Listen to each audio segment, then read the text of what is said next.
My name is Phoebe Dubar, also known as IKSRE. I'm a vocalist, viola player, music producer, certified practicing sound healer, and card-carrying audiophile who experiences the world through her ears. And over the coming weeks, we're going to dive deep into the topic closest to my heart, sound. What is it? And why does it make us feel the way that it does? We'll speak to experts and I'll even treat you to a few sound healing practices along the way. Welcome to What is Sound?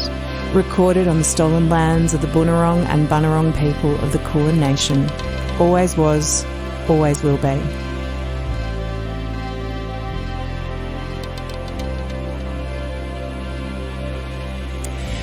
If you want to find the secrets of the universe, think in terms of energy, frequency, and vibration. Nikola Tesla.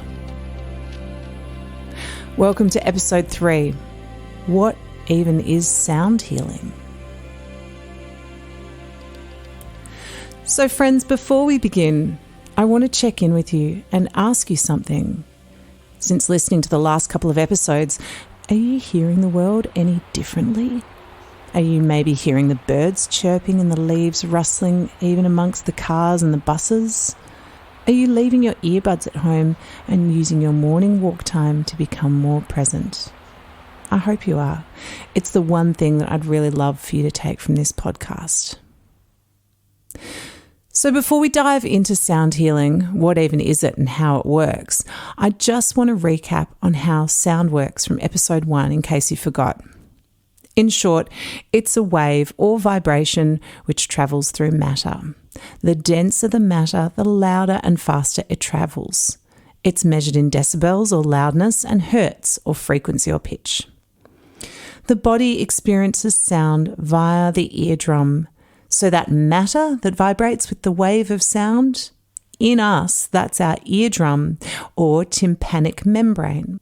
This tiny area of connective tissue vibrates and in doing so sets off a chemical, then electrical chain reaction that in turn impacts the entire body. Whoa. Back to frequency. So the human ear can hear between about 20 hertz and 20,000 hertz. Though, if you, like me, are now considered middle-aged, that's probably dropped to about 17,000 to 18,000 hertz. Sorry. And your young kids, they can hear higher than 20,000 hertz. It explains why they probably point out sounds that you swear you can't hear. They hear them, you just can't. And animals, they can hear way higher than this, up to 9 times higher in the case of dolphins and whales. But it's not just us and our animal friends. Everything has a frequency it's vibrating at. So the world is full of vibrations everywhere. But thankfully, most of which are way too high or too low for us to hear. That's okay. We should be grateful for that. If we could hear super high stuff that's going on all the time, like Wi-Fi, TV signals, or that sort of stuff, or even the constant low-frequency rumble of the Earth's vibration, which is 7.83 hertz, also known as the Schumann frequency, we'd go crazy.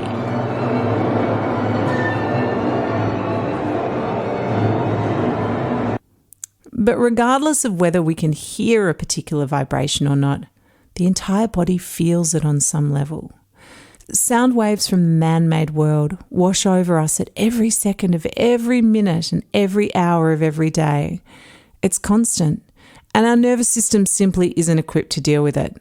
We're basically still cavemen, but we're living in a world with very un-caveman-like things. So how do we take a break from this?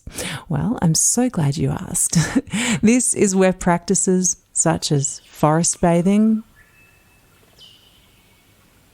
flotation tanks, mindfulness directed at the breath, and sound healing come in so handy.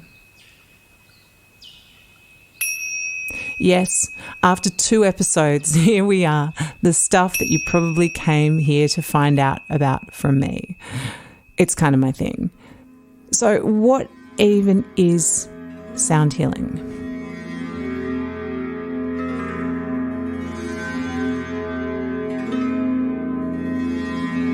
On the surface, it may seem like sound healing is a modern invention. I mean, it's only recently that sound baths and crystal bowls have been showing up in every yoga studio from Mongolia to Madrid.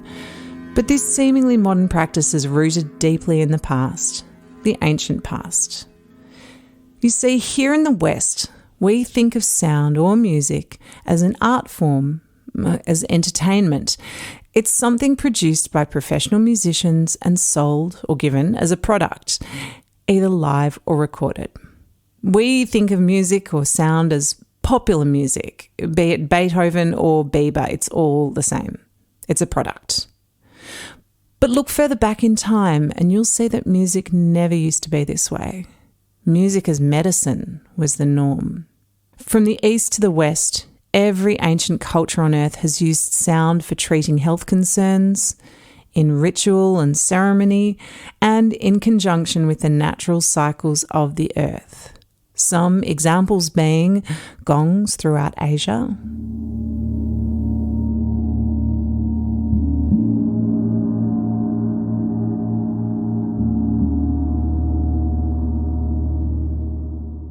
singing bowls in Tibet and the Himalayas,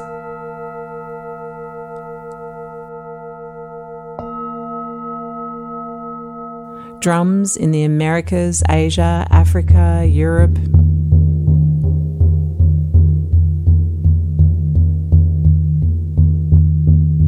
chanting throughout Asia,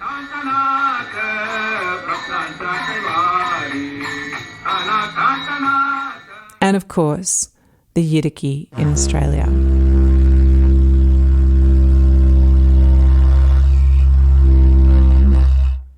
But how does it even work? Next week, we're going to chat with someone who can enlighten us on this in a far deeper way. But for now, here's the rough overview. Sound healing works in a bunch of different ways. On a really simplistic level, a sound bath is an hour of mindfulness. It's an opportunity for participants to lie down, close their eyes, and be present for an hour. Something that we rarely get to do in this rush modern world of ours. But it's way more powerful than just that. Once we're lying there, that's when the magic happens. And in the hands of an experienced sound healer, these instruments, which create such pure vibrations, begin to work on us, physically, emotionally, mentally, and spiritually. These frequencies created can tune us up, almost like a musical instrument is tuned. Because remember, we are vibration, and these instruments are in turn vibrating and influencing our vibrations. Not only our bones, tissues, and organs, but our energy centers or chakras, and even our emotional and spiritual bodies. Sound healing also allows us to drop into the parasympathetic nervous system. This is where we rest, digest, and heal. It's a state of deep relaxation, something which, alas, we rarely feel in this crazy modern world of ours. But without regularly tapping into it, we end up sick and stressed out. Sound healing also helps to slow down our brainwaves, allowing us to deeply rest. It frees excess energy or tops up depletions in our energy centers or chakras. It helps heal physical injuries, and it even allows us to process trauma. And all you need to do is simply lie down, close your eyes, and open your ears. Your body will know what needs to do. Simply guide it with an intention. So now let's dive into one instrument which is incredibly popular in sound baths and has been used in sound healing for millennia. Which one are we talking about? Bowls. No, not those bowls. These ones. Singing bowls. Called as such because they sing when played. So where did they come from and how do they work? You see, there's two different types and they both have very different origin stories. Himalayan or Tibetan singing bowls are old. We don't know exactly how old, given there's so little written history out of Tibet, but we know that they've been used for a very, very long time, somewhere between 2500 BC and 250 BC. These shiny, beautiful metallic bowls are made from 7 different types of metal, each bowl having a different quantity of each metal depending on the secret recipe, which is handed down from generation to generation. They include gold, silver, iron, mercury, tin, copper, and lead. And each metal represents one of the planetary bodies visible to the naked eye, being the Sun, Moon, Mars, Mercury, Jupiter, Venus, and Saturn. These beautiful bowls produce sound either by being struck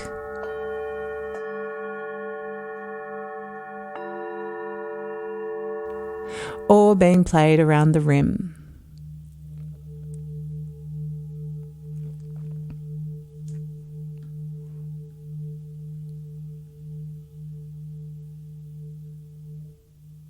So from ancient bowls from Tibet to something more modern, a lot more modern, crystal singing bowls. Despite being found on display in most yoga studios, these stunning instruments have very modern origins. Somewhere between the 80s or 90s in Silicon Valley, California. Yep, believe it or not, quartz crystal singing bowls were originally a byproduct of the manufacturing of silicon chips for computers. The original bowls made from quartz were used as crucibles or containers for the production of the chips that now power your phone, your computer, basically your whole life. At some stage, someone discovered that they sounded gorgeous when played, like their ancient metal cousins. I don't know about you, but I like to envisage some bowls being left out on the footpath for hard rubbish collection and someone accidentally hitting one and discovering how beautiful they sounded. Regardless of whether this is a true story or not, they now are a staple in the arsenal of anyone working in sound healing. And since their humble origins, they've been refined significantly. Most bowls available are still made from quartz crystal. They're the cloudy white bowls, which can sometimes also be dyed in bright colours. But my weapon of choice, and that of my interviewee in a couple of weeks, are alchemy bowls, so called because of their alchemic combination of other crystals and minerals. Again, like the metal bowls, they're played around the rim or struck.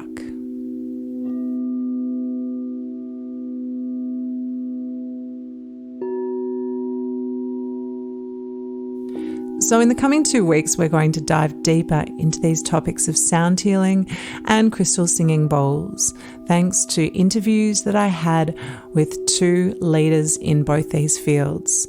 But for now, I'd like to treat you to a mini sound bath. If you're in the car or driving, feel free to listen to this as background music. It's okay, you're not going to fall asleep and run off the road. But if you do have time to do so, find yourself somewhere comfy, put some headphones on, maybe draw the curtains or put something over your eyes, put a blankie on, and just lie back and enjoy for the next 10-15 minutes.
Welcome back, and I hope you enjoyed that very short practice.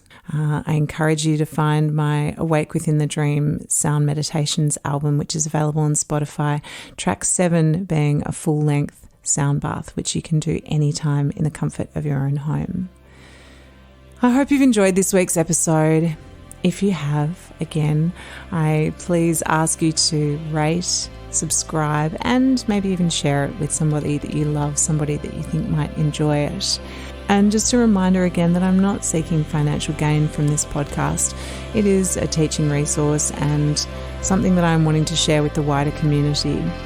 If you do want to show your appreciation in some way, this week I've chosen the ACMF, or Australian Children's Music Foundation, as recipients of any donations that you wish to make. They can be found at acmf.com.au. The ACMF believes that every child deserves access to life-changing music education because despite its many cognitive, emotional and behavioural benefits for children, the majority of Australian public school students do not have access to a specialist music teacher. If you choose to donate to this wonderful organisation, I thank you from the bottom of my heart. I really hope you'll join me next week and the week after as we chat with two absolute legends in the field of sound healing. I'm so privileged that they said yes to my interview requests, and I cannot wait to share the chats with them. So meanwhile, keep listening, keep your ears and hearts open.